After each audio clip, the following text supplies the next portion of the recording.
Good afternoon to the respected dignitaries and the audience here. And I express my gratitude to the organizers for giving me this beautiful opportunity to speak on the teachings of Swami Vivekananda. Uh, the life and teachings of a prophet are such things that they are to be read and reread and additionally be meditated upon in order to be realized by common men and women, the devotees and the admirers. It is certainly not a matter of a short time. Hence, the best I can do while speaking on Swami Vivekananda is to simply focus on one specific area of his vast and multifaceted genius, to simply, to touch upon one ray of light, so as to imagine in my own limited capacity how great the sun is. When we meet Swamiji through his much celebrated life, we stand in awe of his greatness, his omnipresence in almost every possible sector of human existence. We usually think prophets and sannyasins, to be exquisitely full of God. Our common perception of them tells us that they don't have much to do with this world. They are inward looking people seated at one place doing meditations only and saying sweet words to soothe our wounded minds. But to read Swami Vivekananda in this light would be a great mistake on our part. His rise was more a volcanic eruption than a rise itself. His words were unflinching, uncompromising, and always advocating truth. Throughout his brief lifespan, Swami Vivekananda was continuously on the move, as we all know, in India and abroad. He preached Vedanta. He could have done just that and sit content in some place. But here lies the originality and the uniqueness of Swamiji. Only high sounding words were never enough for him. He went further and focused on the practical application of Vedanta in our lives. Of course, without compromising with the inward sadhana of the spiritual path. He would not sit happy with just the path of knowledge, the Jnana Yoga, or the path of devotion, Bhakti Yoga, or the path of meditation, Raja Yoga.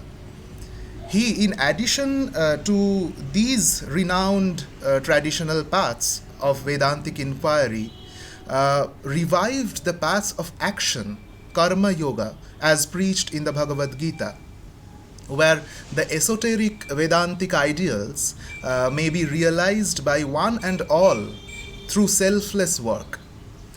Now, if we extend the vision behind Karma Yoga to some extent, what we get is the basic foundational principle of Swami Vivekananda. And what is it? To spiritualize every single act of our lives.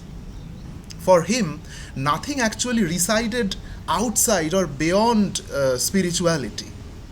A spiritual mindset, a spiritual approach, they permeated everything in his worldview.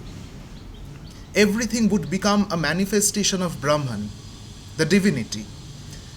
And he would literally infuse this understanding or realization into the paths of karma he preached. For him, every jiva became a manifestation of Shiva. One of his famous sayings goes like this. I'll just quote him for you. We are the servants of that God who by the ignorant is called man. So with this view in function, every act of man towards his fellow human beings or any living being whatsoever becomes a worship, a service to God. Therefore, those of us who are reading Vivekananda for the first time, Swamiji's activities may appear overtly concerned, with this world, this society, these men and women. But we must be careful to look deeper here.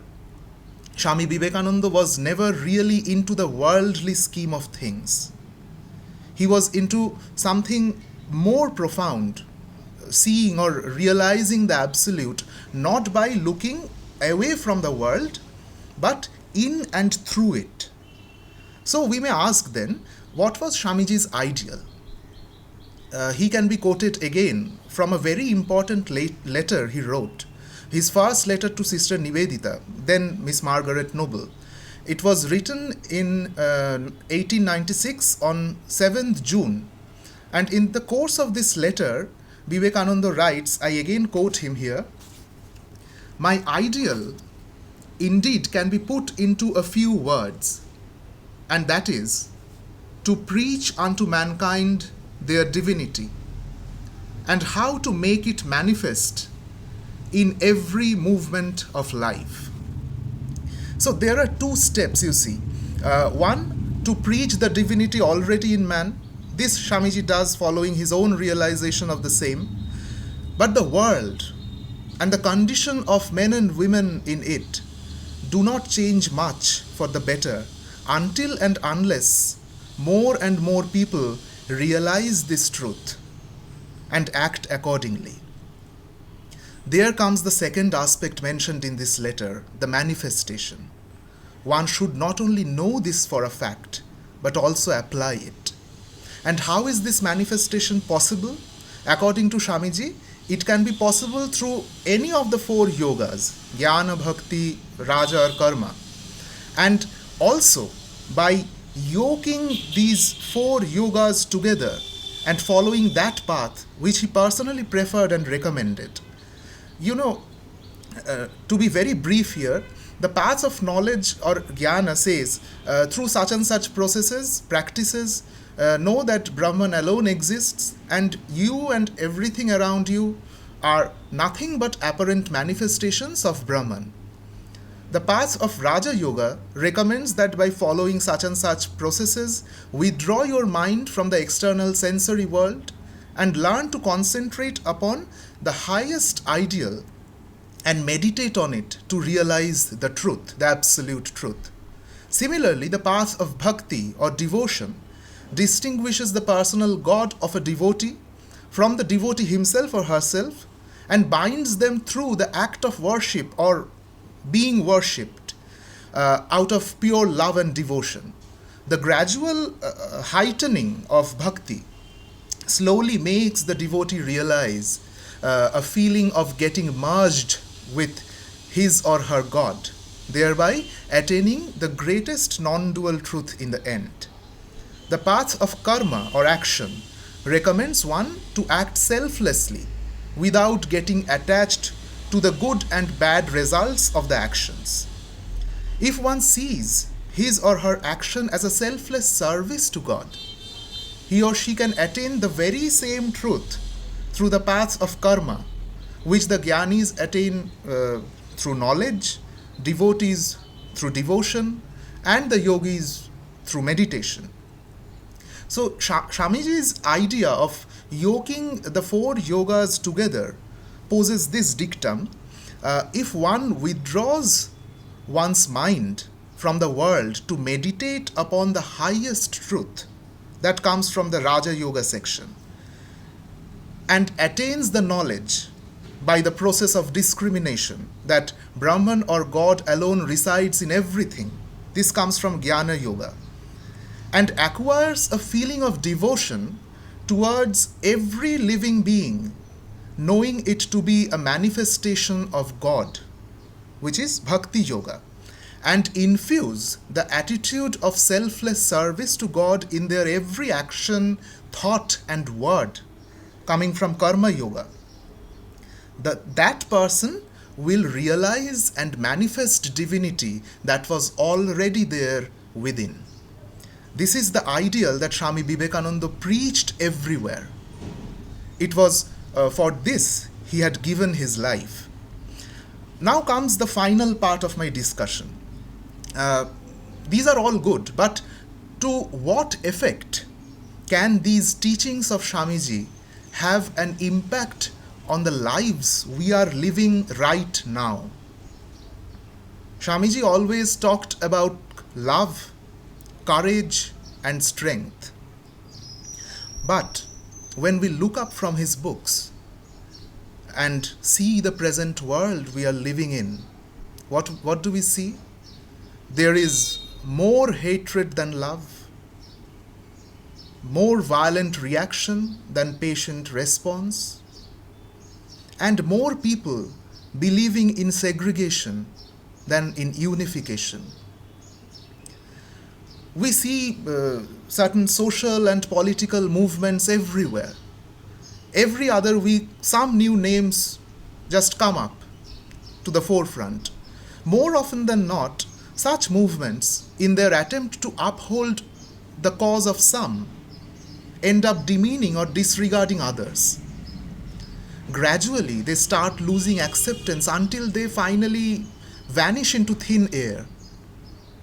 Also, the doctrine of religion, which had been a major life-giving force to many through the centuries, has been greatly politicized nowadays.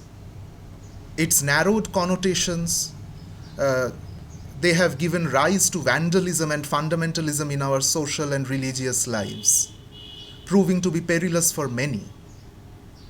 So under these circumstances, if one can truly delve deep into Swamiji's teachings, they appear wonderfully simple and straightforward. Founded strongly upon the Vedantic reasoning, they try to find the one in many and thereby unify the world. See, at present, the world has become a small place, and we all have really become next door neighbors to one another, irrespective of the physical distance that continues to exist in between.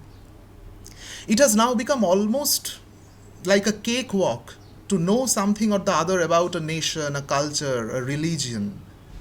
And the more our knowledge expands, the more we find the peculiarities and the variables increasing in number, and the world diversifying. Yet, all the disparities and disagreements that may arise out of such diversities can certainly be addressed if we remember the teachings preached by Swami Vivekananda. If we are only sincere enough to see beyond the surface of the things, if we have patience and courage enough to carry out inquiries on the interconnectedness among the various forms and features, our experiential journey will allow us the insight that it is the one that resides in many. The more we realize it, the more we will be able to assimilate and unify our society. The more we become aware of the fact that the truth residing in me and that residing in another living being are one and the same, we might just grow kinder towards one another. Holistically, the anthropocentric worldview may change and give rise to a society and a world which is maybe more inclusive and less judgmental. So this much for today. Thank you. Thank you. Thanks a lot, Dr. Suvankar.